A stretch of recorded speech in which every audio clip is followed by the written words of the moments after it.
And it sounds good, don't get me wrong. Philip Anthony Mitchell has a very strong voice. It always comes with the beat drop right there at the end. It just hits you. Those who endure shall be saved. Boom. But can we just reflect on this for one moment? What are you saying?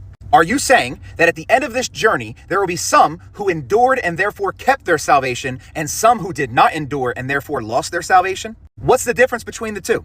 Hypothetical situation, let's say myself and a guy named Steve are both saved. And let's say I endure and Steve does not. What did I do that he did not do? Because it sounds like you're literally talking about a salvation that you earn. If I told you, hey, I'm going to give you $1 million as a free gift. However, in order for you to get the $1 million, you first have to go 60 years without ever eating meat. If you endure that 60 years, at the end of that, was my gift a free gift? No, you earned the $1 million. This is probably the most popular line of reasoning that you will see in support of once saved, always saved. So I'm going to break it down real quick. So his logic is, if you have to do something after being given the gift of salvation from God, then it's not a gift, and you therefore be earning salvation, which is impossible.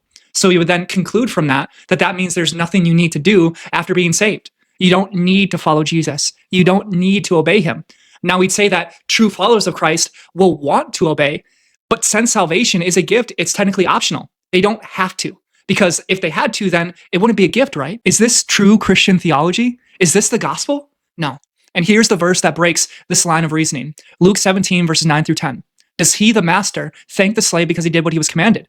So you also, when you have done all that you were commanded, should say, we are unworthy slaves. We have only done our duty. This verse affirms two things. One, that Christians have a duty to follow Jesus. We have an obligation to obey him because we're slaves, purchased by his blood. We are not free workers who can choose whether or not we want to take the job for a wage. No, we're slaves. Therefore, we must do what he commands as a duty.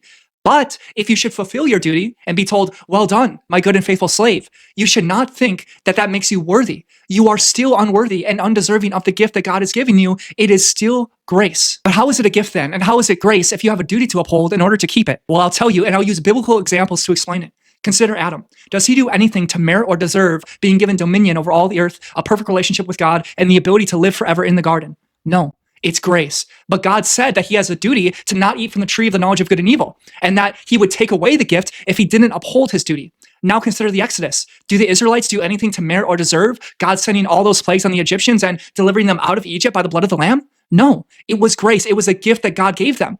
But yet he tells them that they must obey him in the desert or else they wouldn't enter the promised land. So what do we learn from this?